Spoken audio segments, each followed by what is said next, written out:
in no way are these aligned in real terms.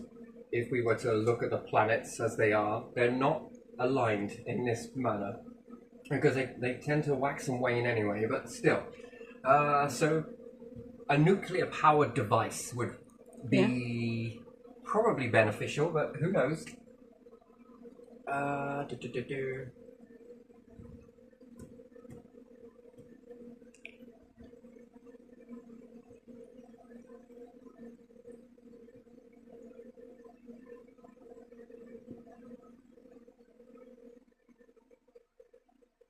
Oh man, I'd be here all day if I had to draw the ones for this, wouldn't I?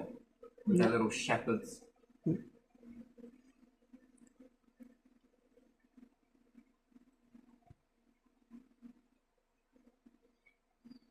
So each one of these are moons, I'm gonna, let's just say, and then Jupiter has many more, but too small. I'd even put Pluto in on here, but again, I've probably drawn the diagram a bit too big, but it doesn't matter for the purpose of making it this way. Now, in order to go to space, you're going to need a few requirements, right? And if nuclear-powered satellites could be a thing that are being made, then this would be quite a good thing to start with, because you can get the data to the satellite, and then the satellite can then beam it down to anything that you put on any of the moons and anything else. So on Earth, we have a moon, but it would be erred on caution that anything that's taken off of the moon, something else has to refill its place in order to keep the weight ratio. The last thing you ever want to do is start devouring the moon, and as you do so, and you start bringing all of that material back, that then you find out that it's responsible for creating a magnetic field. And then you cause catastrophe, and then everyone says space is not a good idea. So again, it's going to have to be done in a very delicate way. So hence the understanding that could the moon, and it depends on how big or small it is, it's, who knows, yeah? If it could be converted into a greenhouse. Do you get what I mean by that? You can grow food on it with some good... I mean, it seems to be more logical to do that and have a platform to get to Mars and beyond. Mars to be devoured, I don't think it's going to be doing that much, but for everything that we bring, if we don't understand how the alignment is, if we start bulking up the Earth and we shift the alignment,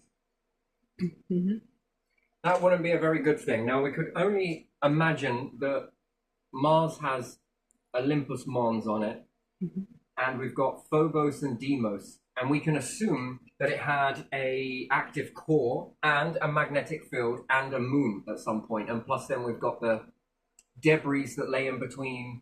Let's just do this here. It's not quite there, but that would do. And we've got the debris in between Jupiter and Mars, and we could associate that if we collected these up with Phobos and Deimos and some of the fractured, scattered remnants, again, unless we were there testing it, we wouldn't really know, and we would not really know 100% because we'd have to understand the composition of all of this. We don't have a snapshot.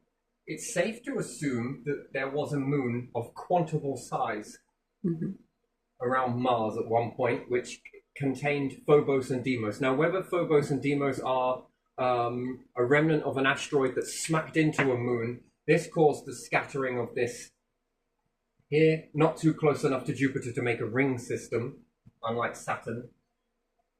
Some of the fractures would have ended up on the planet. We do know that Mars's core has almost popped out of the planet. I think another one that was similar to this, that looks very similar, but there are no remnants, is Venus. When we see the lava flows on Venus, and it was very molten at one point, we can also safely assume that there was some sort of something around Venus that was generating a magnetic field, and perhaps at one point it had a magnetic field. And then we look at Mercury, and we understand that it's lost. Something hit Mercury. Now, whether that was something that smacked into Venus's primordial moon and the remnants hit into Mercury and some of it went into the star, it might understand why we see Venus as looking the way that it is. Yeah. It has a magnetic field, I believe, a very weak one. Earth is the one that has a magnetic field. Jupiter has a very large magnetic field. Saturn has a very small magnetic field. But again, we could associate this from moons. Mm-hmm. And the star has a magnetic field. Neutrinos have large magnetic fields.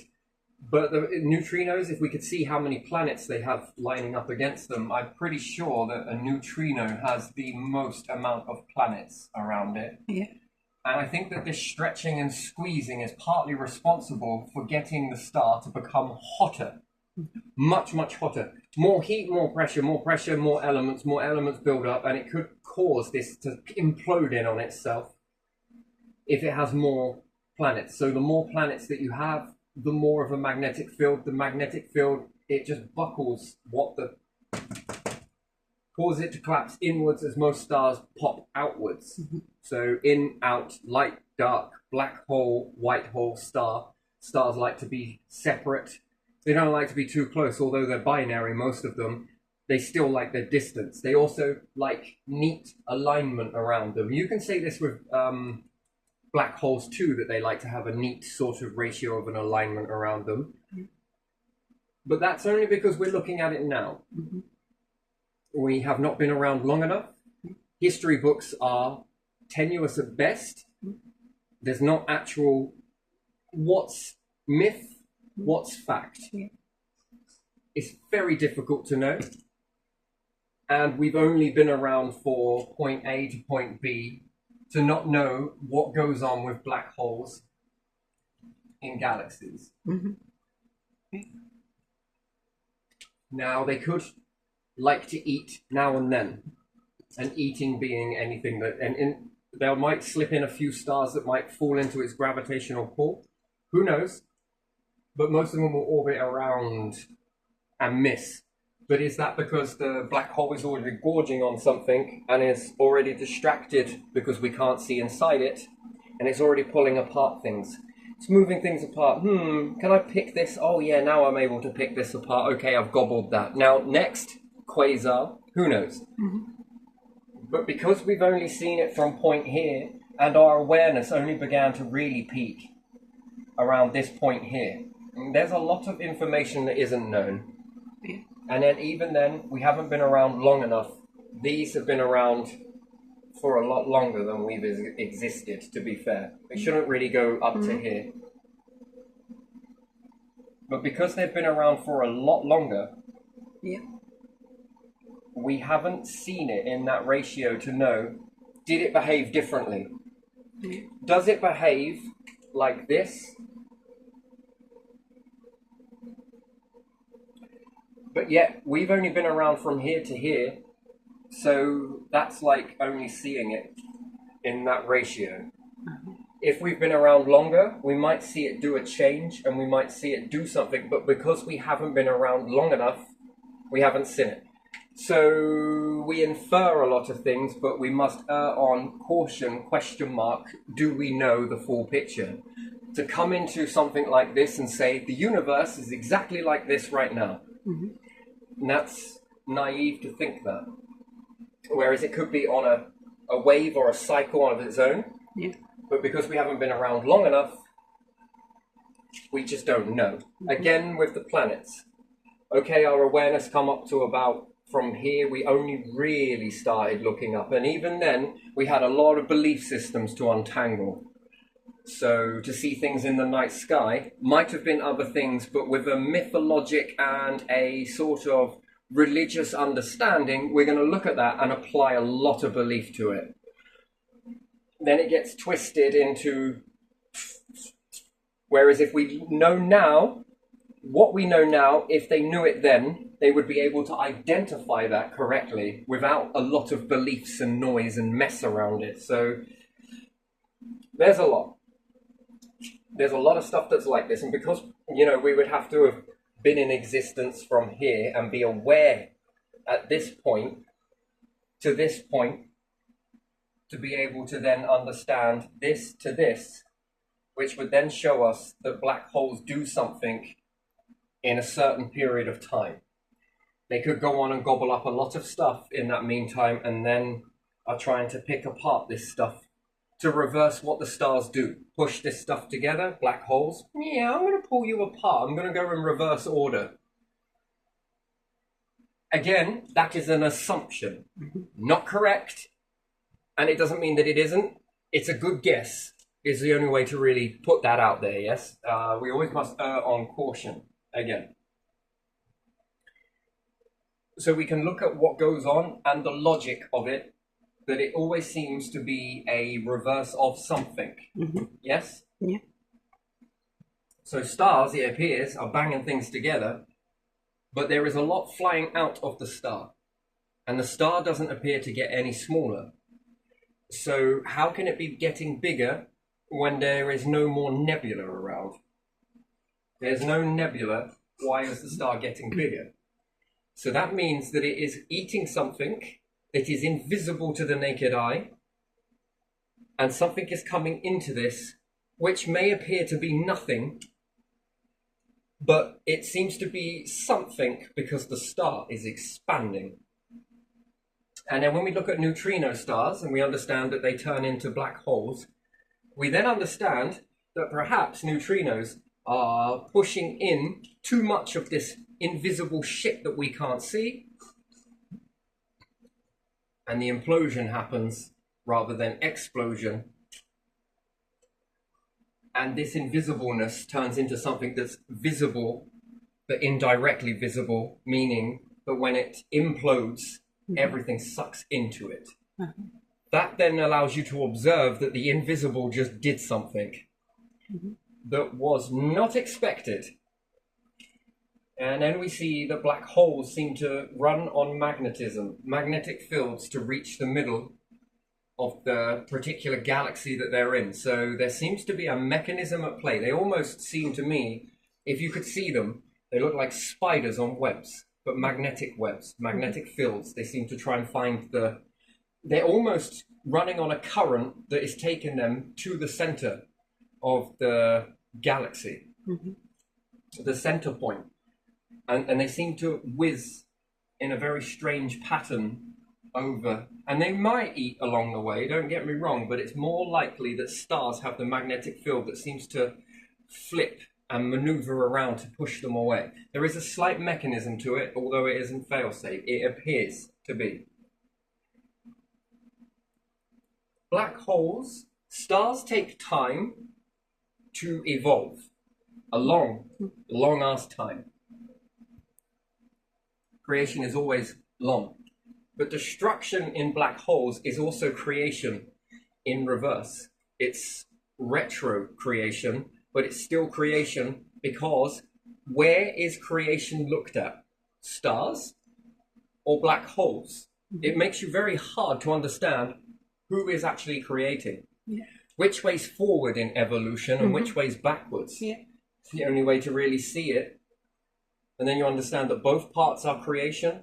Like our ancestors teach us, we teach the future, and then if live long enough and are worthy enough to, then that information goes backwards in order to make it not so scary. Appear present in front of hunter-gatherers and beam them up to heaven, let's say. It's way too much. They're too primitive to understand it. But the same way that the echo happened this way, teaching you this way, which turned off the fear. Your ancestors feared a lot of stuff. You do not fear. Ancestors would fear cars. Ancestors would fear mobile phones. But the same way the past, and it's really bizarre, taught the future. That's how you've evolved. One way is quantum evolvement, and there's physical evolution, I should say.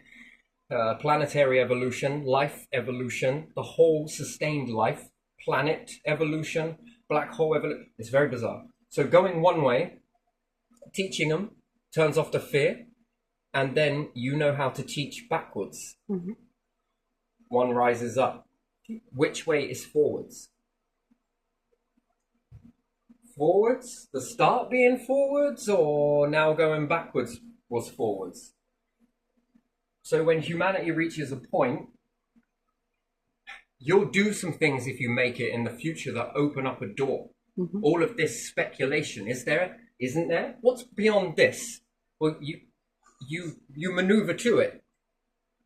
You'll do something, and the more you go, the more you'll understand. This is training you for it. For you to see it now, it would blow your fucking minds. Way too much for you to be able to cope with it. You get there, and then you no longer fear, and you become fearless as you go. And what looks like the finish becomes the starting point. And what looked like the starting point, the start, that goes over to what you finished, but you haven't finished. Now you've become the start, and you've got to teach backwards back to the finish point. Which one is the start and which one is the finish? Neither. Which one is true creation then? Do you appreciate that it goes one way with knowledge from your ancestors all the way up until you've succeeded? Yes. And then from that point, it then becomes the start, which then you have to teach backwards. The same way you got taught forwards. In this, more is collected. Each time another one is taught, it adds to the part. Another one's taught, another is taught. You start off as small, and you think you're at the biggest ratio that you're at. And then you start to go backwards again to teach backwards. But this keeps adding. So, which one is real creation? Which one is real knowledge building? And without either, you wouldn't have done it. So without the beginning, and even when you get to the end, you are the beginning, even though you're at the end, until you reach the beginning, but then that becomes the true end. It's a very bizarre. It's almost like an echo in a confined space. Boo! Yes, it left sounding like this, but when it's hit something and comes back, the sound is slightly more. Yes, do you get it with the echo? The wave format gets a lot bigger when it comes back. That's an interesting thing. I think about this one quite a lot, and it is one of my most favorite thoughts that I like to play with, is that one. Now, again, it helps to educate what was once understood. And they'll hold on to it, but they will learn. Everything is capable of learning. Right, so that's widespread. So when we look at things like neutrinos and different things like that, at the moment it's all assumption. It's assumption-based. And black holes. Black holes have to take as much time to unpick the information. So if you've got periodic table number 1, and the star has taken X amount of time to start from here, to go dush, dush, dush, dush, dush, and then this one, this one, this one, this one, this one, this one, this one, and then to this one, then over to this one, and then over to this one. The echo back, boom goes the star. These elements then fill in to a black hole. And they can go in as a full star, they can go in as little pieces, it doesn't really matter. If these chunks go in here, the black hole is going to have to unpick that. It's going to have to go in reverse, the echo. It then has to pick it backwards. And that is going to take time. Then when you look at it from a different perspective, is the star the start? It's basically a star with a /T. Or is the black hole? Or the black start?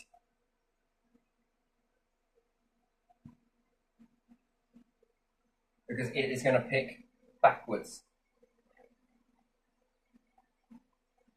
in order for the stars to then run forwards, to then run backwards. Another way to think of it is infinite loop or infinity symbol. Now, it takes time. Now, if there is another part, and let's say the black hole in another galaxy fails for whichever particular reason, stars like to die alone. Black holes like to die together. They like to all come together. The reason why they need to come together is because over there might have some remnants that this one hasn't figured out yet. And it takes some time to pull it all apart. Basically, reverse fusion, defuse. Fuse, defuse. But defusing, looked at from this angle, looks like fusing to what? Depends where you are. And the star is fusing, but to what? To then defuse. It's an interesting thing, and life forms do the same thing as well. What is the start? What is the finish? Technically, there isn't. There's this teaching, and you can condense information as well, which is absolutely beautiful. But anyway, that gets a little bit more tricky. So, if there is a black hole here, and it understands periodic table to 14, let's say, elements. This is all this area was able to create. But another black hole, let's say over here, we'll do a different type. Over here has done a periodic table that is slightly different. And it runs to 30. It's going to take a really long time to get that information to pick that. Without the black hole. With the black hole, the two black holes merge together. They'll share the information. This one doesn't know this one, and this one doesn't understand this one, how to pick it apart. If it had to sit there and do it, it would take a little bit longer for it to crack the code. If they merge together and share the information, this one knows this now, and this one, it's a bit like life. This one knows this. Based on the information of both of these, because they come together. Stars like to keep separate for a particular reason. They're trying to outrun these. It's a careful balance. And if this star system over here is creating a certain amount of elements over here, this one over here is doing it in a slightly different way. But again, it's not saying that this one couldn't do it. It means that this one would take X amount of time to try and figure this one out. Then they come together, and then another one comes together. And what appears that this galaxy is moving off that way, it's because you can't see beyond the point. So, how do I explain that? Right, so you know about, I was talking yesterday about ships disappear off of the, people say the curve of the Earth, yeah? I don't care whether the world is curved or it's flat or it's rounded flat. I couldn't really give a shit about that, right? Fact is, principle is, that once it goes past a certain ratio, your eyes are no longer able or strong enough to pick up that it's gone beyond your visual scope. Now, we've got to be careful if we say, oh, but how can you see it with a telescope? Flat Earth or round Earth? Light bends, and therefore, if light is bending and your eyes are picking and absorbing light, and light can bend due to gravitational influences, it might not appear to be that much bending because of the curvature of the Earth and therefore less gravity. But that image is going to bend with the light ratio. Not all of it, but most of it enough to see. Now if I to take, so if I can stand at the coast and I see the ship trailing off, right? When it reaches here and the ship goes out of view, I can no longer see it. This is my view here, yes?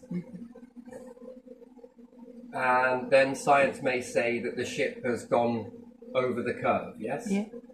The Earth is, never mind whether it has or it hasn't. And then if I were to get a telescope once it goes past here,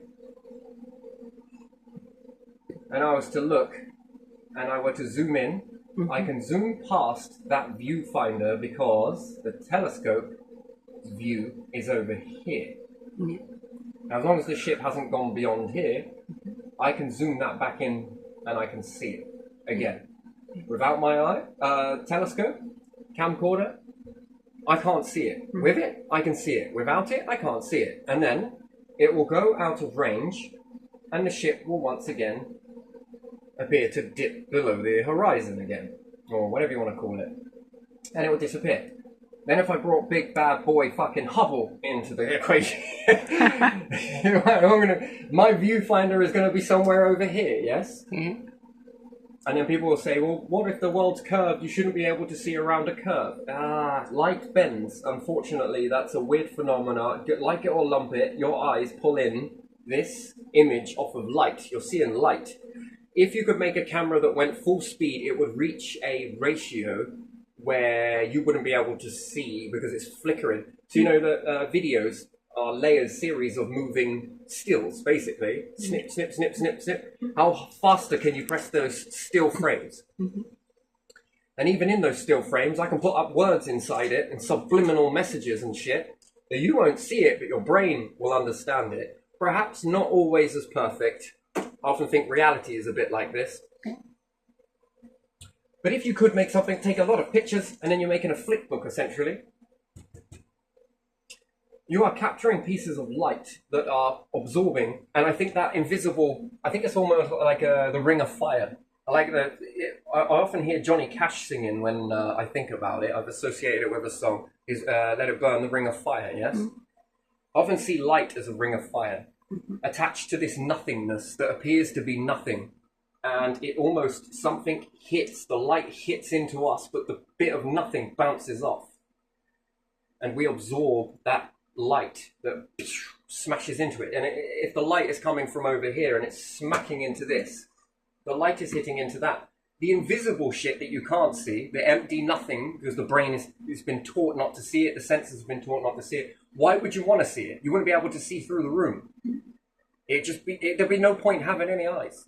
None at all. Because it'd just be too noisy, too messy. Then you wouldn't be able to see things, prey, predator, whatever. In actual fact, it's a bigger point to it. It's so you can see up.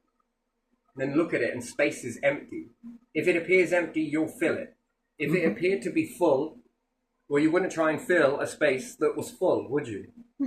Because we can't go up there. Well, why not? Well, look, it's full of shit.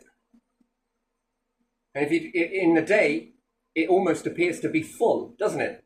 The universe seems to almost show you that it's. Wow, look at all that blue. I don't think I could get. If you were to look only in the day, and you were to sleep at night, let's say if the body just immediately, as soon as the sunset, your body shut down, you would never know that space was empty.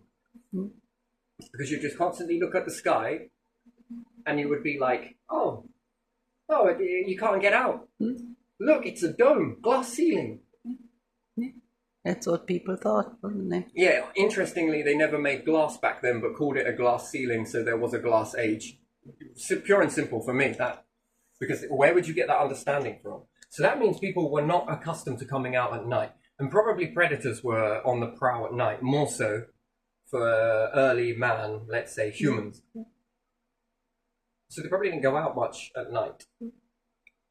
Now, if you were like this and just fell down, wise owls would understand that there's space. Lots. And you would listen to an owl, and if an owl could talk, wait, did you know if I looked up at the sky at night, it's all empty? And then they would argue philosophy. So that's like a sociologist and a psychologist is in the day, and a sociologist is at night, the owl, being a sociologist. Not because of their arguing the toss with each other, but they are, in a way. And you were to have I don't know, let's say not an owl, let's say a human that was out at night, a tribe, and they woke up when it went dark, and then there were other beings that fell asleep when it went dark. These ones woke up when it went dark. Instantaneously, no choice, iron fist, you fall asleep then, you stay awake then. You would argue with each other as who's right. No, I see space, and there's nothing there. I see a bright thing in the sky, and then this other one would say, no, there's like this moon. There's this bright thing. Yeah, there's a bright thing in the sky. You can't see anything. And then these humans that are out at night are like, it's not that bright. There are other little dots everywhere. And then the one that's out at day will say, no, there isn't. You can't get up there. Are you kidding? It's a glass ceiling. These ones will say it's empty space. It looks like you can go in it. And then I'll say, no, you can't. You can't go in it because it's full. It's full of this blue stuff. I see the bright thing, but other than that, I don't see anything else. That would be like being able to see the nothing. And then do you see how you would never... You would never go out. You'd never go up into space. You'd never send a rocket up there. No one would even think to go up there. You wouldn't have Mayans. You wouldn't have star temples everywhere. And stars would become insignificant, really, wouldn't it? I mean, never mind if you didn't have a brain to function to be able to think. Stoicism. If you couldn't think and talk about that, and you were only up in the day, and you could see all of the nothingness, do you see how you would be limited under the same explanation that if there wasn't light and there wasn't dark, do you see how the light distorts and blinds you so that you can't see anything beyond it? Yeah. And the darkness reveals. It's almost like inverting. Bright light, inverted at night, is like moon, temporal. The sun is a bit more everyday, let's say. The moon is not every day, but the stars are every night. It's a bit weird for me to say the moon isn't every day, because it does come up in the day sometimes, and yes, you can see it in the day. So they'd understand that. They might say two suns. Yeah. A dim sun and a bright sun. One I can look at, and one I fucking hell wish I didn't. But do you see, then you wouldn't try and get to it because it's full. Yeah, there's full of nothing glass. behind it. Yeah. You won't be able to get to it. Yeah. And then this causes problems in life forms. So animals, you notice some are nocturnal and some are not. And again, they would argue with each other of what they see, and both of them are correct. Do you get it? Edward Hubble says that the universe was expanding. Yeah. Yeah, you're right. Einstein said things were coming together. You are also right. And then people look at you like, how can they both be right? Because of this factor here. This is moving away. I can no longer see it past my visual range. And then if I bring in a telescope, I can see past this point. If I bring in Hubble, I can see up to this point here. Yeah.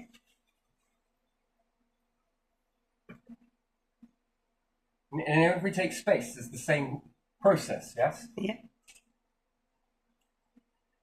With my naked eyes, I can see this many stars, for instance. Yeah. If I take a telescope, I can see up to here. The visual range is here. Yeah. If I was to move to here, I might be able to see up to here, and with the telescope, I will be able to see here. But if I stayed on Earth, I would tell everyone that this was all I could see. Yeah. So, I have a blind spot.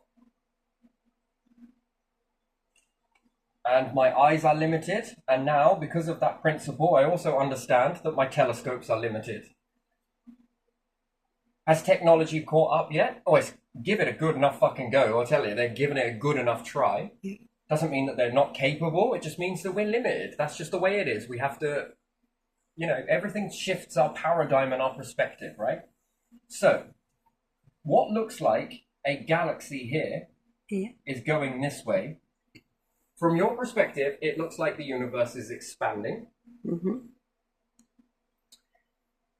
And then if I see another one coming this way, and this one is going this way, if I was to stand at this point and observe that, I would also see another galaxy over here. And in actual fact, this one is not moving away or expanding, it's falling into this galaxy here. Yeah. And it looks like, from my perspective, that it is falling away. Now, what would happen eventually is that galaxy would disappear. Yeah. Then I might start creating a theory saying that galaxies just vanish. It's not. It's just gone out of my scope. And then if I bring up the telescope, I'll be like, oh no, it's still there. This is fucking small, but it is still there. Gone there. Gone there. And I can infer this by looking at the boat disappearing over the horizon. It also poses another question: is space curved? And that poses another question entirely, because if I get to the end of space, would I ever know I got to the end of space? Like the fish in the bowl. It's not really a bowl, it's more oblate spheroid. Would it keep on causing me to go down and I wouldn't realize I was going down? Would you? And then you'd feel like you're traveling infinite. Unless you map the stars and then we're like, hang on a minute, I've been on this fucking star system before, didn't I? How the fuck did I end up back here? All right, I'll try and charter again. Mhm. Would you have enough time to map it? That's the question. In one cycle, would you have enough? And then by the time you came back around anyway, so much would have changed because of the galaxies would have, by that time, well, it depends how fast you went.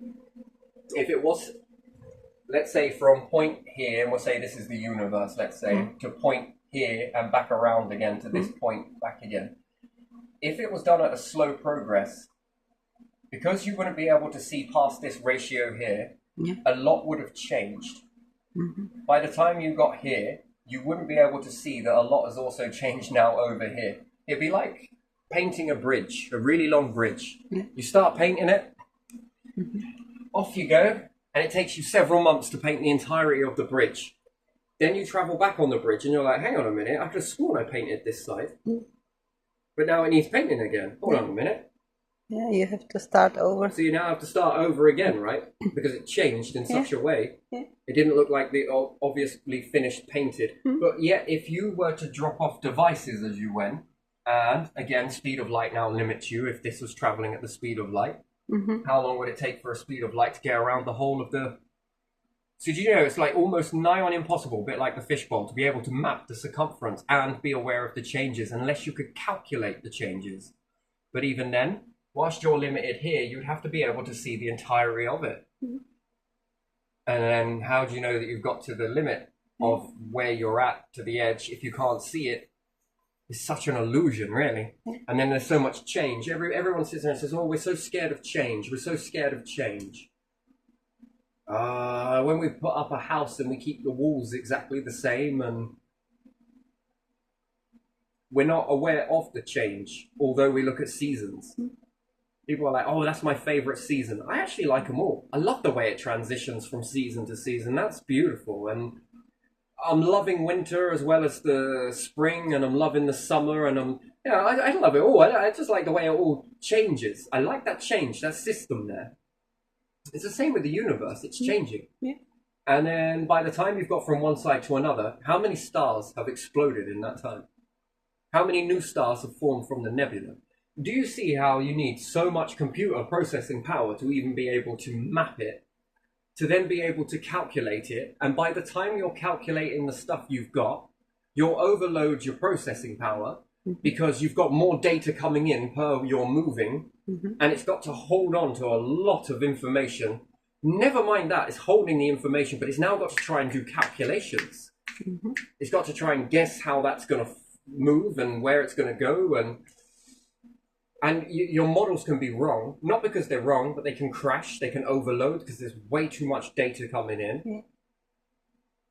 And then you'll understand that computers are halfway there, but humans would be able to do it in their minds pretty quickly if you had enough of them taught to do it. They'd be able to hold on to a lot of memory of that and keep it and draw diagrams of how it's supposed to go. It'd be easier to print this stuff, but there again, you would run out of paper. Something would give. Each time you try to do this, something always gives.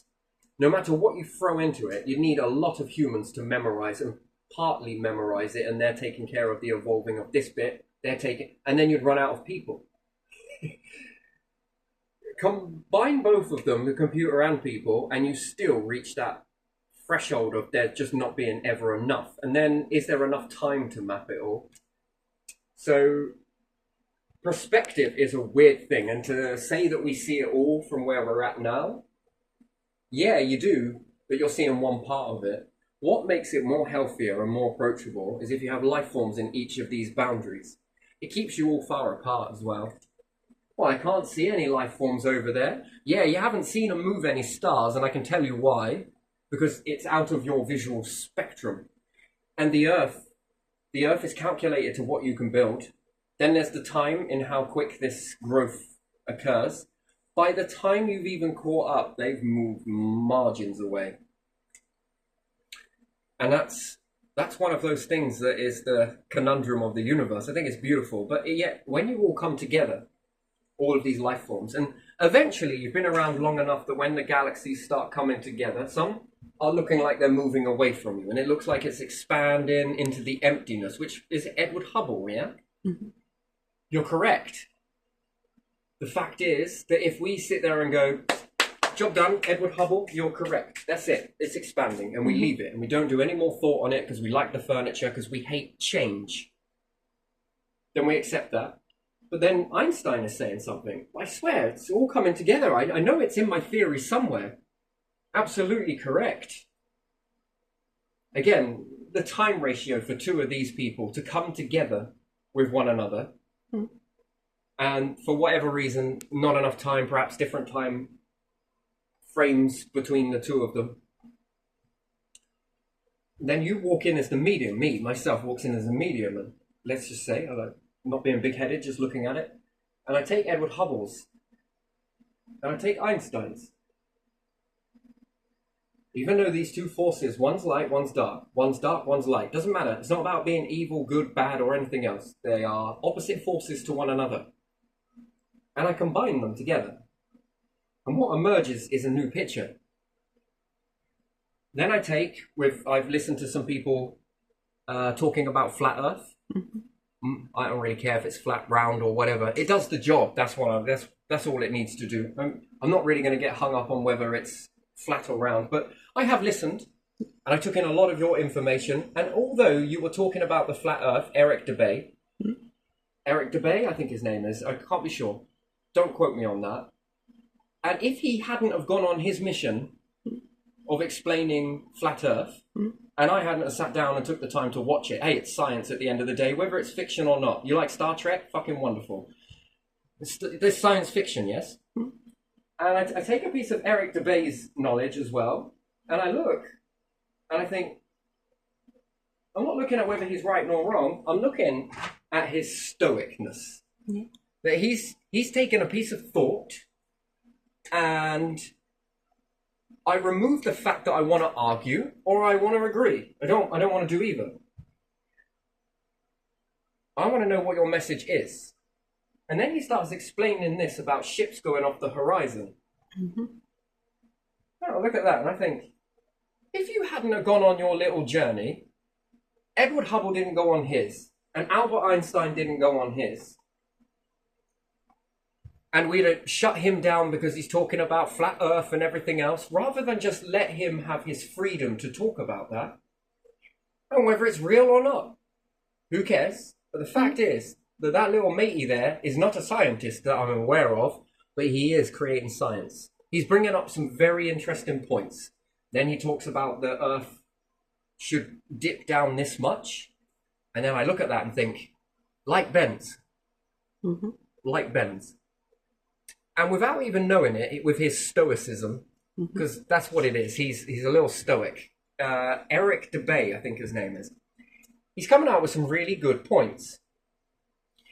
And this is why I find that even if maybe he's not correct and the world is round, maybe he is correct and the world is flat.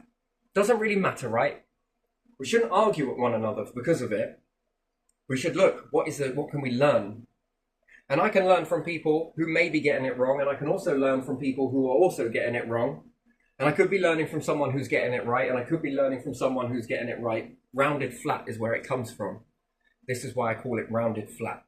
We've spent ions flattening the Earth to build up our buildings. And then I question, are our spirit levels, are they actually straight? Because we're trying to flatten a rounded Earth to make buildings stand, yes? Then when I look at them from a distance, I'm like, yeah, see, that's kind of a bit on the piss, really. But you go touch it with a spirit level and it's straight. But from the distance, it's sort of, is that me? I got a fucking wonky eye. Shit, let me get my Harry Potters quickly. No, it's still doing it, man. So it's not stigma after all. Fucking how is that? Well, are our spirit levels really straight? Well, fucking hell, we call it a spirit level. We also call it a set square. It's only one. Have I missed the other set then? Do I need two? Is that why it's called a set? And it's a square, but it's a fucking triangle. And even, is it a triangle? Perhaps not. It is, yeah, it is. So anyway, yeah, so we're arguing a toss with each other about stuff, and I don't want to get into that. Twins, no arguments. But we also see that there's value in what each other's saying. Then we take this, take that, take this, and look at it. and really look at it. Now I have my stoic moment in that. Do you see, we often learn from the past, we learn from the present, and we can also shape the future. It's beautiful. It's what we're capable of doing. Now, if we factor all of this in, is that galaxy now, when we take all of that knowledge, and without it, what would I be? Nothing. Nothing. What would I be without my ancestors? Nothing. What would you be? Nothing. We wouldn't even be having this conversation now. And that galaxy that's falling over there, that looks like it's expanding, could just be pulled by a gravitational pull from another galaxy falling into a galaxy. And this one that looks like it's coming closer is also falling into another gravitational pull, and these black holes will merge together and the stars will realign. Some get broken in the process. And we're seeing the universe like, wow, seems pretty, we're not seeing anything. And then eventually we'll start to see these hourglasses appear. What the fuck is going on? People, calm down, people, calm down. These are quasars. These are perfectly normal. Then we start to see these quasars light up everywhere. We've never seen it before. Because again, we haven't lived long enough to see the eating process going on. Prepare yourself, because when you do, you'd rather get ahead of the fear, because if not, it's going to create future fear. And if we were religious or creative-minded, which we are, we might start calling that Armageddon, or we might label that, when really it's just evolution of the universe, really, is technically what's going on. So with that theory, and we fast forward it, I look at Edward Hubble and I think, yeah, we are expanding. Yes, of course we are. And I look at Einstein and I think, yeah, but if that expansion keeps going and these things keep coming together, eventually you're going to be left with one. And they would have all come together. Wait a minute, how the hell can Edward Hubble and Einstein be absolutely correct, but they are talking about either end of a spectrum? That's weird, isn't it? But they are absolutely correct. They are both right. But yet, if we had a group that got behind Edward Hubble, and we had a group that got behind Albert Einstein, we would be arguing the toss with each other, bringing each other down, that you're wrong, I'm right. No, I'm right, you're wrong, you don't know what you're talking about. That's not science. It is a debate, rather than looking at it and thinking, all right, there must be a mismatch here. But they're not. They're actually correct. Mm-hmm. So we could look at Iron Fist, and we can look at democracy. You see the same thing here. This is the exact same thing. So we understand that some like to Iron Fist rule, and other people like democracy. Well, technically, even with an Iron Fist, there's still democracy, and even in a democracy, there is an Iron Fist. If we argue about it with each other, that each side is better than the other, we sort of miss the point. We'd never look at it for what it actually is. So in a democracy, can you say, we want to legalize murder?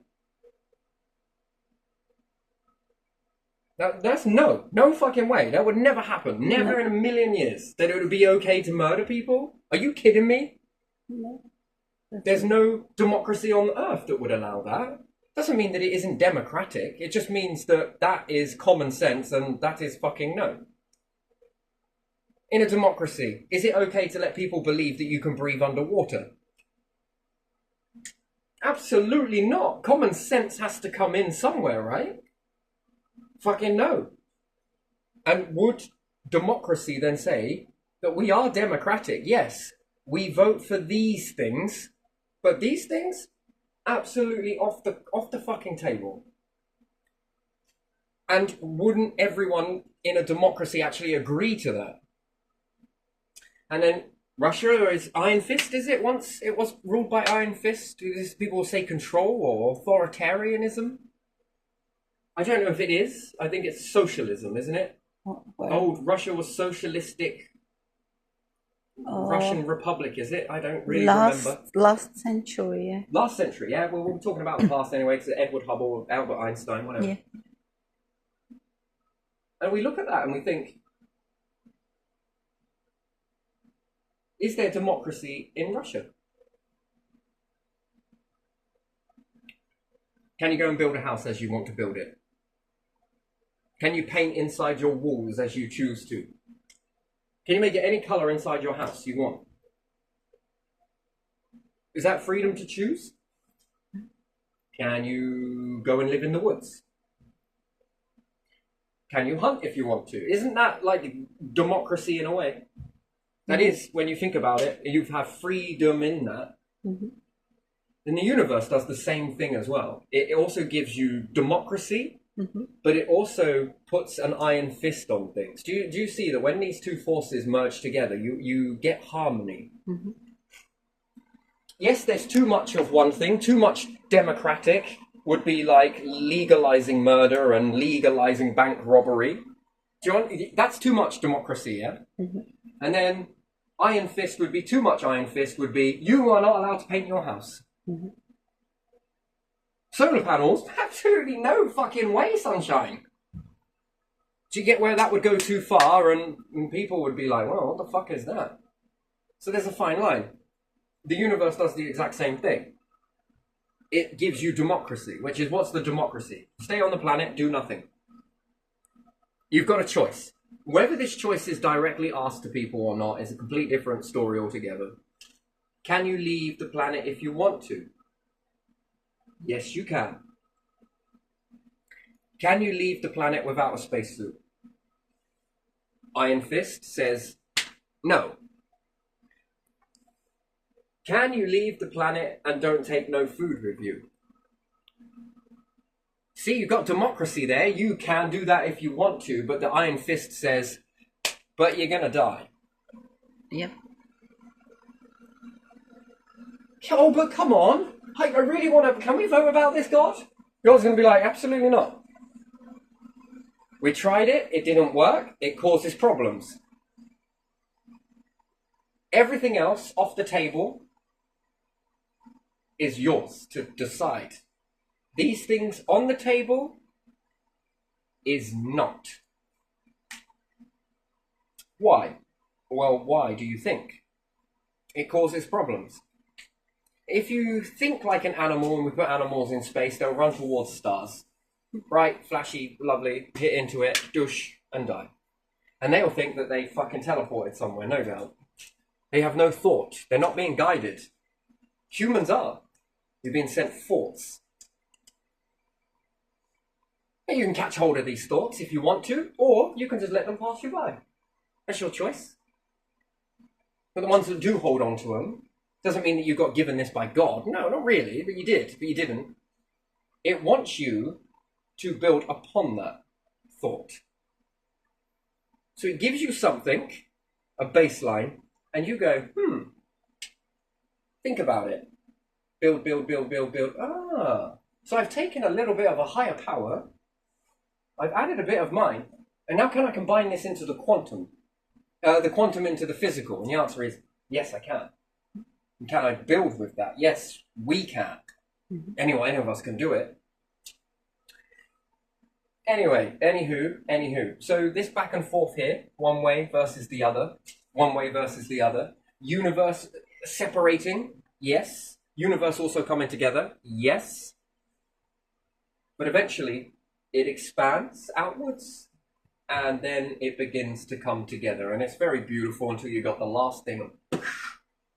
So it builds one way, and then it begins to build backwards in order for it to build forwards again and expand outwards and then come back in, outwards, then back in. You do the same thing when you're breathing in and you breathe out. Your blood goes one way, it's pushed and it's pulled, pumped. Your thoughts, interesting, in and out. You can bring your thoughts in. You also get thoughts from here. You can send thoughts out. These would be physical, which you manifest them by talking. Not really manifest in this way here that we understand it. You have to put in a little bit more. Could you imagine having a power that you think it and it appears? Do you see about responsibility? You see, it blows your mind to even understand that. And then you have to be very careful about what you think. what you can conjure up just with a sheer thought. That's a type of power, isn't it? Yeah. Oof. Oof. Anyway, right, so let's move on from that. So that helps you understand that the Edward Hubble and potentially the future will mark these words and say, touche, motherfucker. But it was all of us. Eric Dubay, Edward Hubble, Albert Einstein, and a little bit of my own stuff, bits of NASA. Fucking hell, I could keep on going, really. I really could, because there's so much in that. And who was it that put me in touch with Eric Dubay? I am. There you are. I think it was floating around with them. They were passing it around. Yeah. And the choice not to argue or take a side. To become the middle. Find the middle, and let's see if we can figure this out. Kind of nice. I've still got a hell of a lot to learn on that as well, by the way, because in not all of these things am I really that great at finding the middle. Some situations is easier than others, I gotta admit. Right, so let's go back to the main board. I'm glad I went off on that little tandem. I enjoyed that. Yeah, I really enjoyed that. So when we see the universe as it is, it's hard for us to... Not really that hard, but it takes a little bit of time to really try and figure it out, doesn't it?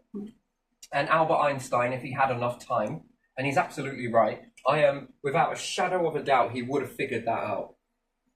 But his optimal time ratio ran out. He was on his deathbed, I think, when he was poring over this stuff. Mm-hmm. He was almost there, and Edward Hubble almost there. But I think we get quite far really quickly as soon as we come out with something. And then it's coined a phrase, you're lifted, and then that stops. It sort of melts us down a little bit, doesn't it? If we get successful too quickly. Mm-hmm. So, yeah, I don't know, just Einstein is very... I don't know what it is about him, to be honest. I haven't studied any of his stuff. Did you know that? It's kind of weird. I've just heard that other people said this, and this about Einstein. I've never actually directly gone in and looked at anything that he's done. It's I like to empty my mind with stuff, and if I can come up with the same stuff as somebody else, then it confirms it, doesn't it? Don't you think? It more confirms what they've said. Yeah. And then does it give me a fresh perspective to come in at? And if it sort of borderlines on Einstein, it borderlines on Hubble, and can it then allow you to pick up and see the things that they may not have seen, although it was there?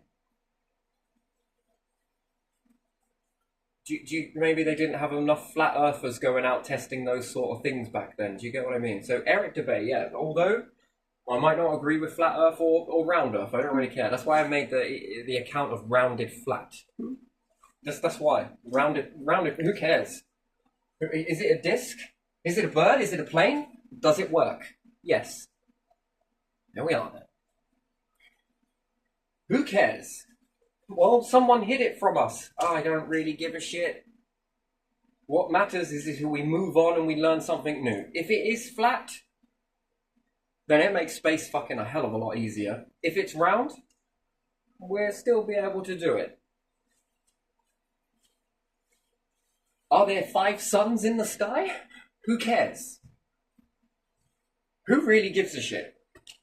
Do you care how many stars there are? Binary system means twin. Do we care? What about if there are 3 stars?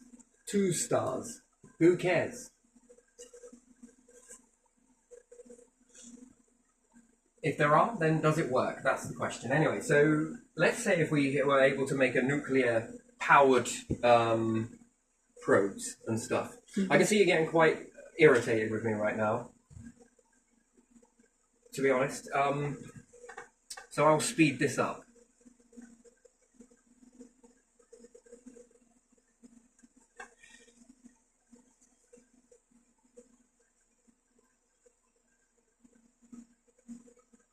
What are those? Huh? What are those? Well, if these are nuclear-powered satellites, that orbit around different planets, bringing in real-time data that can be updated to be able to view the moons and beyond. It would be nice to have them so that they dotted, each moon had one around Jupiter, the main moons. And this is it seems like a big thing to do, and it is. But yet, if you think about it, this is what, like, sort of command center. Because in order to mine things, you're going to need to be able to see some stuff to make some landing points, I suppose. And Voyager was a flyby. Could you imagine if Voyager wasn't a flyby and it was a permanent orbiting around? Now, Voyager is running on some different technologies, I think, to nuclear. Even still, it's lasted quite a bit of time, but I think it's because it's on and off. I don't think it's fully on, and they turn it on at intermittent times to save as much of the precious resources that are on it. But if you had nuclear powered satellites that had camera capabilities that just kept orbiting around, especially Jupiter, it gives you real-time data, especially around the Earth and the Moon. And to have them at the Moon that sort of come around and look at the Earth every now and again and are able to capture the atmosphere, to see how big our atmosphere is and whether it is indeed expanding and contracting, and if there is behavioral changes on the Earth based on this, and what is the ratio of that expansion, because it would be very interesting to know that sort of stuff, and Jupiter and the other planets as well. Also, it gives you landing spots. So if you see something on Europa, a flyby is only going to capture enough for a little limited amount of time. But if you can stay there for longer, and then what's more, if you were to then send robotics there, we've got to find a way to bounce signals. And I just wondered if you can send a signal from one to the other, to the other, to the other, to get it back to the Earth. Well, that goes to Venus, so I should have done it here. Would that send the signal back to Earth in a bit more of a better way, and also send one back to each probe to make it go to each? Then you're able to then send out instruments or better equipment to then go off and start mining on these areas and be able to watch from a bird's eye view. Because with the invention of 3D computers, let's say, you can bring up the solar system in real time. Yeah. And be able to see it on a hologram. So if you could imagine that, that would be you get around a massive table and then just bring it up. This would be incredibly interesting for kids as well. And it's really important for kids to see this sort of stuff. It blows them away to see the universe in real time, in a hologram inside a classroom. Yeah. This would be brilliant. And then get the kids brainstorming about, this one is a moon here. What could we send there, kids? I just think that kids are so untarnished with everyday crap and stress that they are able to think, and they have such very little self-limiting beliefs. Tim is the one that coins that phrase, and he's absolutely right. They do. And their minds are so uncorrupted that just on the cusp of saying something. And I think that these classrooms should be recorded, not to just listen to the kids, basically, so that when they say something, it's captured and put into the hologram to then start processing and help the kids to build what they are bringing out of their mind as a team of what it would take. Well, at the moment, we could power it with this. And then the kids will be like, yeah, but we need it to have this, this, and this. Well, it has low gravity. How do we make it more heavier? Well, it could anchor in. This is an example. And then the kids will be like, well, what about doing it like this? And then we hear that. You see, it's one thing to send a rocket somewhere and then drop a probe down. But it's another thing to send a rocket there, orbit around, suck some hydrogen out of Jupiter. Now, whether that can power onboard equipment in the rocket using the hydrogen that it's got from... Even if it can stay in one place and it has lots of holes in the rocket, basically, so that it can jet it out in many different directions to keep the rocket in one place so it doesn't end up acting as a propulsion. And that gas spins a paddle that generates a large amount of energy really quickly. to store up on some batteries, or there's some sort of hydrogen techniques that can be done utilizing the gases. Who knows? If this hits at a paddle, yes, it will generate a dynamo type process, like rather than using water, you could use liquid in this. Anyway, it just gets you thinking out the box a little bit. And then this stuff sort of views in around Jupiter or around the moon. And then if it's dropping off probes, I wouldn't like to use the word probe on this. If it sends down sort of like vehicles that are made for excavating, all it needs to do in this classroom is get it started. So one team would say, all right, we would need to build it this way, this way, this way. This is what it's going to take. Then it sends off something over to NASA, or if we had some rocket technology here as well. Anyone else, Russia, want to get in on this? EU want to get in, or China want to get in on this? Then one group over there in one particular nation says, we can do this bit. We can add this, this, this, and this. And then it's those children there. No language barrier between us, because the hologram is able to translate for you. What's said here with the kids is translated back over there for them to understand. Oh, yeah, okay, yeah, we could probably build this to this. And then they add their 2 pennies. You add your 2 pennies. You add your 2 pennies. And in the end, we've got enough rockets that are going to go up and send a load of vehicles to a particular moon to start. In this one, it's going to be step by step, excavating, maneuvering, sorting out the stuff that's been dug up. If you can do it there, why not? Sort through it. What's valuable, what isn't? Testing. One is going off testing. One is maneuvering this. One is throwing it onto a belt somewhere. Another one is sorting through it. If this is using magnet to attract certain metals from it, who knows, whatever it may be. When kids, especially kids, start getting involved with this, they get a passion for it. And that is a very valuable education, especially if they find this their absolute core. They're already growing with this knowledge, this input. And when they get older, they will excel, and the next children that come in will think of something else to do. And again, it will build again. The next team, how can we get this stuff back to Earth? Next group, how can we get it? And bit by bit, class by class, everyone can start to put their bit in. Nation by nation, everyone can then begin to build this and see it happen in real time. Be able to track the rocket that's coming back. It's going to rendezvous at this time.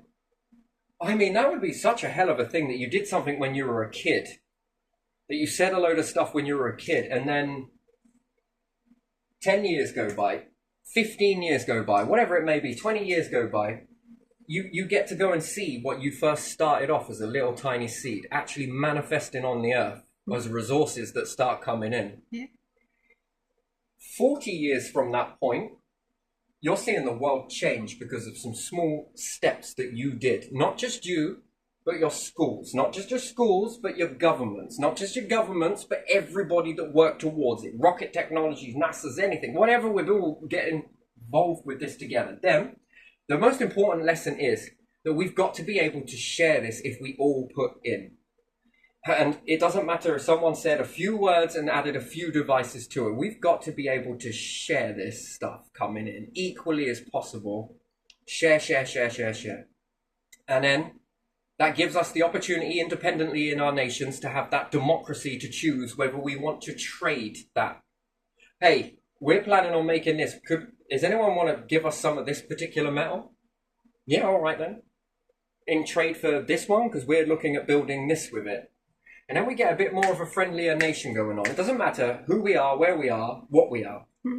What matters is that we're sharing, because we want to utilize our arsenal to do good.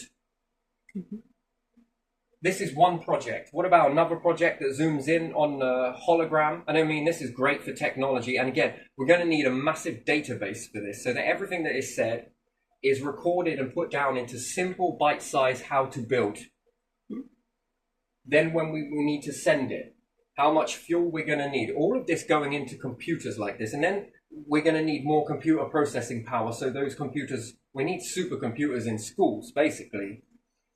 And then these communicate with different areas, so they know what payload they're going to be dealing with, how much fuel they're going to need, what metrics we're going to need to be using for the signals to come back.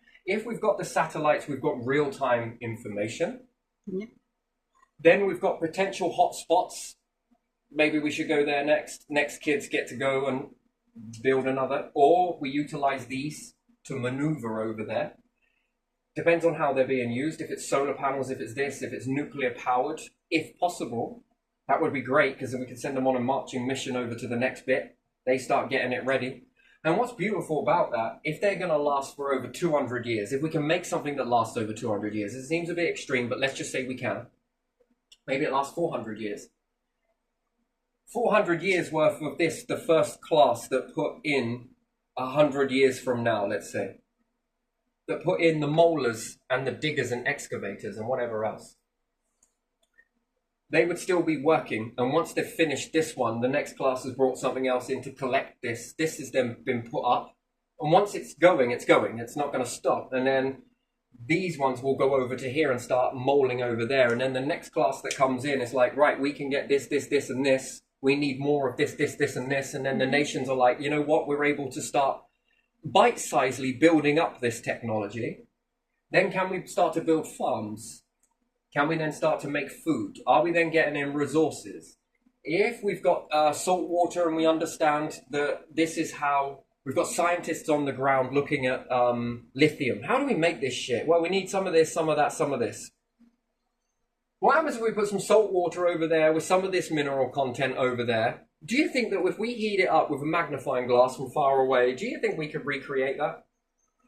Just thinking about how can we make lithium, as opposed to we've only got a limited amount. Well, there was a process happen here that allowed that to be made. What happens if we suck in a load of the sun, take some plasma? What can we do with that? Again, it's another project that some other group can try. And some of these are going to fail, but we get back up. We're going to be obvious that these are going to fail. We know it. But what we know that we are capable of doing throughout the whole of history says that if we shift and keep getting back up, we will find the right way to do it until it becomes second nature. Because that's what we do. That's what humans' ability is. They keep going until they get it. They don't give up. They don't quit. They don't fall down. They keep going. Mm-hmm. And when they get it, that's when we really are starting to maneuver. And then this shit becomes every day. This is so ingrained into the mind. And then it gets you thinking even more. And what this valuable lessons are, is if you can do it here, after a few hundred years from now, and everything's going good, and the populations are expanding, people are eating more healthier, and things are really beginning to take off. Can we do it to another star system? Okay. Are we able to then start getting into space in a much more safer and better way of doing it? How much of our knowledge is being utilized? Can we suck the gases out of this one and put it on this one so we can reach its core? Is its core of any value? Look, yes, perhaps Saturn may have to die in order for us to get something, but what can we create from that? What new thing that has never existed naturally, but has existed naturally through us with the, and then how much can that go on to serve humanity going forwards? How many more lives will that allow to live because of us doing that? And then it should be a record of not how many we can eliminate, but how many more can we create? How much of humans can we make living with robots, with this, with that, with the... Will we make better computers because of it? Yeah, I think so. Everyone says that computer games are very bad, like sort of thing, because, you know, it's a waste of time. But we can make them mean something, even on our own Earth. And I mean, again, if we take this hologram for one lesson and another lesson, how can we get into the ocean? How can we get across Antarctica using robots? Each kid goes and has a go in a suit somewhere. I mean, that can be quite fun. Take it home with you sort of thing. You got a week's homework. That's when homework may become fun. Oh yeah, guess what? By the way, last night when I was using this X4 5000 or whatever it may be, you know, we found this. I found this. Who was the first to see it? Well, I was, but I was so excited, I showed my mum. And I also got my granddad to have a look. You guys kind of run us up. But yeah, I'm showing you. Look at this. Holy shit. Then we're learning more stuff. Oh my days. Wow. Awesome. Next person has a go. They find their own little breakthroughs. They're little fucking scientists before they've even graduated. They're already graduating as a team, as a group. Their teamwork is structured. They're telling their minds that this is capable. Before any self-limiting beliefs come in, they're teaching themselves how to believe in themselves and each other and the capability of what they can do when they work together, as opposed to working against each other, as opposed to competing with each other. It's not about that. It's about working together and maneuvering forwards. There shouldn't be competitiveness in that, really. It's because everyone's going to have their own little breakthroughs. It's no different. Did you ever have it where you had to share a child of the day type thing? Did you ever have that where you wore that sort of little badge and it made you special for a particular day, and then someone else had it another day, and then someone else had it another day? No, not that. Nothing like that? Well, this is what it would be like, but as opposed to wearing a badge type thing, or a little, I don't know, what some teachers did this back in the day. It would be more like it with what they discovered. And they'd be able to show and tell what they had found and what they think it is, and the tests are waiting, and everyone can have a go at having a guess at what they think it could be. And if it's unknown, well, there's a breakthrough waiting to happen right there. They're the little pioneers then. Their names belong etched in an archive somewhere of the discoveries of this class and these people. Why not? Little plaque, little night. Yeah, fucking feel good. You are really moving the world forwards. And I think this will revolutionize the sort of education, and it will sort of revolutionize documentaries. And yeah, really, we say that we're moving into scientific era, yes? Back then, I think that was EU, was it? The philosophy over the East was saying that more scientific, and I think America were living up to that. So definitely Russia has been living up to that. China have been doing their little bits too. EU, I don't know, you know. This is it. This becomes it. This manifests that idea in itself. And yeah, it could start off with lots of I don't know what I call them, satellites that orbit around, just monitoring all of this stuff. Nuclear-powered satellites, and how many can we get there? Can we have little bots looking at all of this debris here? Is it worth anything? Phobos and Deimos, what is that made out of? Can we land that on Mars? Can we break it apart? Can we melt it in the sun? Can we use the sun to forge loads of metal bars together? As opposed to having gold bars, you'd have iron bars, or you'd have them so that they're a bit more smaller. Bit more easier to deal with, and maybe not iron. Can we make titanium? Can we make some different types of metals that we've never experienced before by bulking them together and running them through the start? Can we cook off of it without it being radioactive? Is there any way that we can do that as a nation, as a world together? Yeah, I say nation, I meant world. National. No, it doesn't work, does it? Yeah, as a world. And then can we begin to level up as many people as possible in the process, in the pursuit of this? Because these types of discoveries, you're going to need a lot of minds around it. You're going to need a lot, and think about it, if you had one of these around every planet, every moon, and then you've got these going off, this going off, and then people are using it to sort of, you know, have a look over here. Oh, I wonder what that is. Can I build something around that? And then we're enhancing the quantum ability in us. Because for far too long, it has, for whatever reason, it's been shut down. We've actively disengaged in society, and it would be a shame to lose that ability. I think we don't want to become animals. We don't want to be walking blind like that. We want to be embracing this. Because it supports all of us. Eventually. Well, call me naive, but I think it does.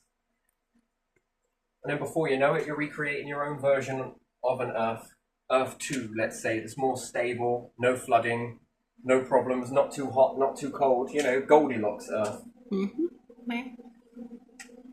Food coming from here. Wow. And this could be utilized into... they might not want it. Maybe they do, maybe they don't. This could be put into schools where you've sort of got remote control versions of gardening. It sounds really weird, but it's just preparing for... This can even be put into games as well. Run this over deserts. You don't have to do this on the moon, but still, the moon is another place for it. Depending on how cold it is, can we instantly freeze it? Nice.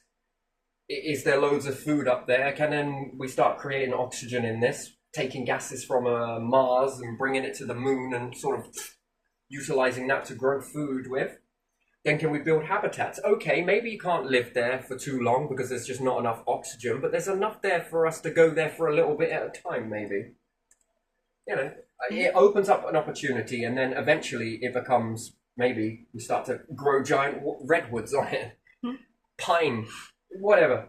And it supports a lot more oxygen than we first thought. Can we genetically modify, not on Earth, but genetically modify a certain type of tree species that is super quick at absorbing carbon and producing oxygen, in order so that one tree is the equivalent of 40 acres of oxygen per one tree is capable of doing this. I think genetics in that way is very good, as long as it doesn't get onto the Earth, because we can have the reverse of global warming. To be honest, there'll be too much oxygen. And I think that if it's further away, that's not a problem. I don't think that's a problem at all. I think that if it's on the Earth, that would be a problem, but in a craft that keeps you alive with a genetically modified bacteria, again, that might be a bit lethal, that one. But a tree, you know where you stand with it. And at the end of the day, it's big enough to cut down if it gets too much of a problem, you know. And we don't want it to spread like wildfire either, because too many of them is just not great. Probably don't like to say to cut it down, but still, life or death situation in that, you're going to need a limit. And again, if it meant that you could stay on the moon for longer, that might be quite a good thing to create, to be honest. Not good on the Earth, but great on the moon. Fucking Mars? Jesus Christ, mate. That would... Whew. But again, if Mars is losing gases, that is a loss eventually. It would be nice to create that on Mars, but also capture that gas that's being lost. Or find a way to wrap it. Sure, bin liners cause suffocation. They do. Can we make an artificial atmosphere that holds on to the gas? I mean, it sounds like it is the most ridiculous thing. Don't throw stones in glass houses, but can we actually make a glass ceiling around a planet? It sounds ridiculous. You would have to convert the...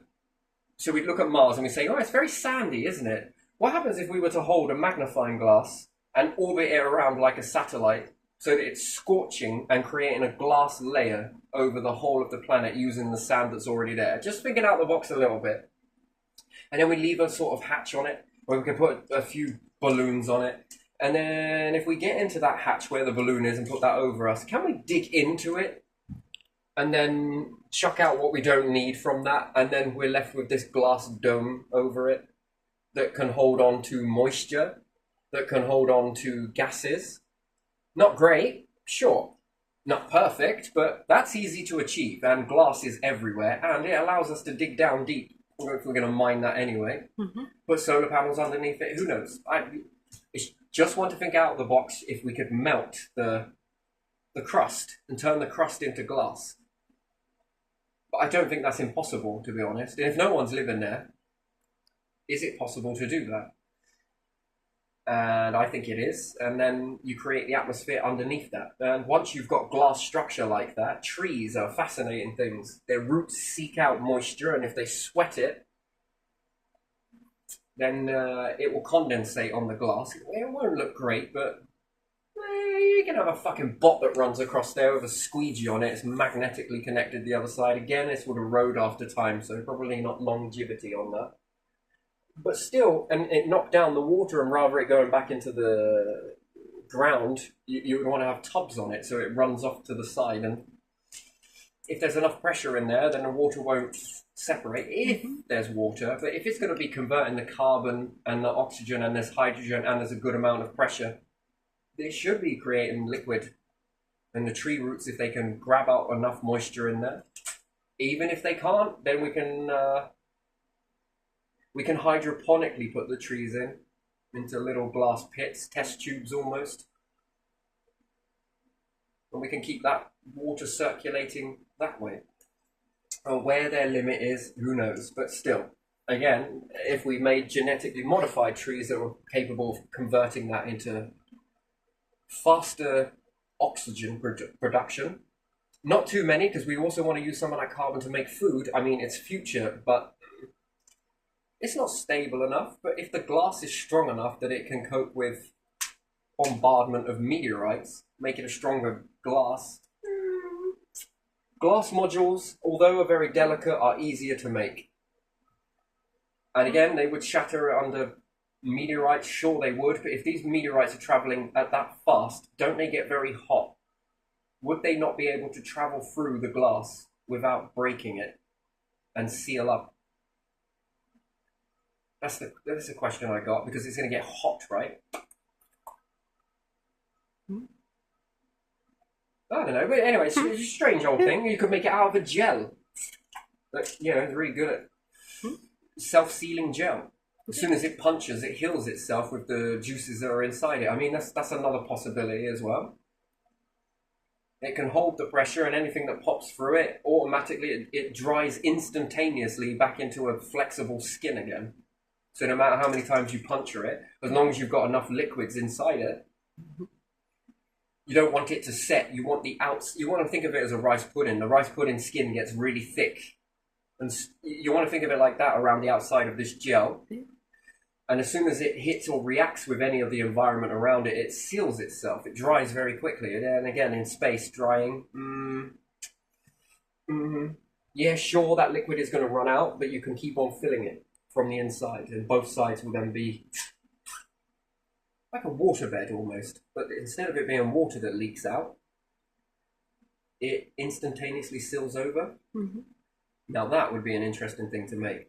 That allows the meteorite to travel through, and yes, if anything is inside it, and it hits life forms, it's going to probably kill the life forms. No ifs or buts, but you don't lose those gases. Sort of like one of those cups that spills the drink but doesn't break the glass, let's say. Oh, it'd be interesting if humans are able to cope with that sort of stuff. At what ratio? Yeah, that would be a shame, though. That's a horrible side of it, but realistically, we are going to see casualties in that. Unless we send robots. But we're still going to have casualties. And we shouldn't shut down because of that. You know, I think, personally, we should keep going and show our respects in other ways. You know, we got to take it as a wartime effort, in a way. Move away from war, but understand that wars don't stop because there's someone come back. Do you get what I mean? In a box somewhere. I get it. It's a freaking weird way to look at it, but still, if it helps to understand that if we go into towards space and there's a casualty come back, we've got to keep going. We've got to keep going, because that's the realisticness of it, that we don't want any, but there's probably going to be accidents always happen. And we've got to keep persevering. So if we stopped a battle every time, wait, someone died. That's it. That's enough. You know, we would be a different world altogether, but we got to sort of treat it in the same mindset like that it's for the greater good, this one. This one is for beneficialness, like, really. But yeah, so I'm going to leave this one here. I would like to go on a bit more, but I think we're getting a bit agitated, and rightly so. You threw my train of thought a little bit, I'm not going to lie. I didn't do No, anything. you're all right, you're You cool. can continue if you want. Yeah, you're cool. You're all right. I take up a lot of your time with this, I understand. Yeah, I'm going to leave it there. Are you sure? Yeah. Yes, I am, yeah.